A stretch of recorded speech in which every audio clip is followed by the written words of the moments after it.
Mitten im kalten Winter, der den Wald bedeckt, gibt es ein kleines, warmes und friedliches Haus, in dem Familienmitglieder zusammenkommen. Aber sie hatten keine Ahnung, dass draußen eine Gefahr lauerte.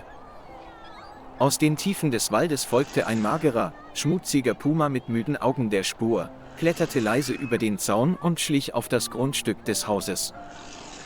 Seine Augen funkelten, waren aber verloren, leer vor Hunger und Erschöpfung nach einer langen Reise durch Eis und Schnee.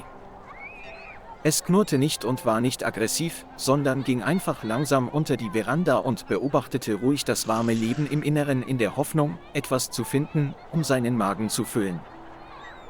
Doch dann wurde das Tier entdeckt. Die ganze Familie war geschockt, Schreie ertönten. Der verängstigte Puma drehte sich um und rannte davon. Er sprang sofort in den gefrorenen Teich, weil er dachte, es sei eine ebene Straße. Das dünne Eis konnte das Gewicht eines ausgewachsenen Pumas nicht tragen. Das Geräusch brechenden Eises ertönte und der riesige Körper fiel ins kalte Wasser. Das Tier kämpfte, seine Füße schabten über das rutschige Eis, und es versuchte vergeblich hinaufzuklettern. Das Eis brach immer mehr, sein Körper sank allmählich ein und zitterte in der beißenden Kälte. Der Mann im Haus stürmte ohne zu zögern hinaus. In seinen Augen war keine Angst, nur Mitleid mit einem Geschöpf, das dem Tode nahe war. Er kroch dicht an die Uferkante heran und streckte instinktiv die Hand aus, um zu helfen, das gestrandete Tier an Land zu ziehen. Doch der schwache Puma hat immer noch wilde Instinkte, hat Angst und traut sich nicht, näher zu kommen, mit panischem Blick. Angesichts der Notlage dachte der Mann nicht lange nach, sondern sprang sofort ins Wasser. Trotz der Kälte, die in jede Faser seines Körpers drang, trotz der Gefahr, von diesem wilden Tier angegriffen zu werden. Unter dem kalten Wasser musste er seine ganze Kraft aufwenden, um das zappelnde Tier festzuhalten und ans Ufer zu helfen. Seltsamerweise schien der Puma seine guten Absichten zu verstehen. Es kratzte oder biss nicht, sondern gehorchte sogar und ließ sich von dem Mann ans Ufer ziehen. Beide waren durchnässt und unterkühlt, vor allem das Tier, das erschöpft wirkte und regungslos am Ufer lag.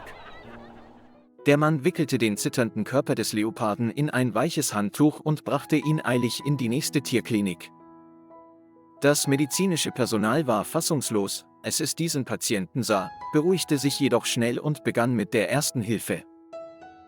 Bei der Untersuchung stellten sie fest, dass das Tier aufgrund des langen Hungerns mehrere leichte Verletzungen und Verdauungsprobleme erlitten hatte.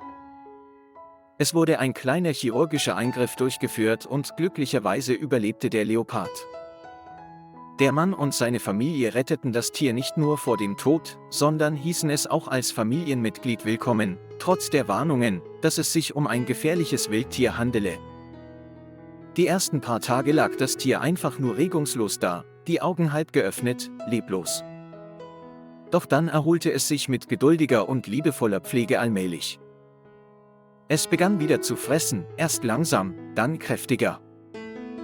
Aus einem streunenden Wildtier wurde mit der Zeit ein sanftmütiger Leopard, der sich an seinen Besitzer klammerte und jedem Schritt der Person folgte, die ihm das Leben gerettet hatte. Jeder, der dieses kleine Haus besucht, ist überrascht und bewegt, wilde Tiere zu sehen, die friedlich neben Menschen leben. Als wundervolles Zeugnis für das Mitgefühl und Verständnis, das alle Grenzen zwischen Mensch und Tier überwindet. Lieber Freund, vielen Dank, dass Sie sich die Zeit genommen haben, unsere Geschichten zu lesen. Wenn Sie es interessant finden, vergessen Sie nicht, den Kanal zu liken und zu abonnieren, damit Sie die nächsten Geschichten nicht verpassen.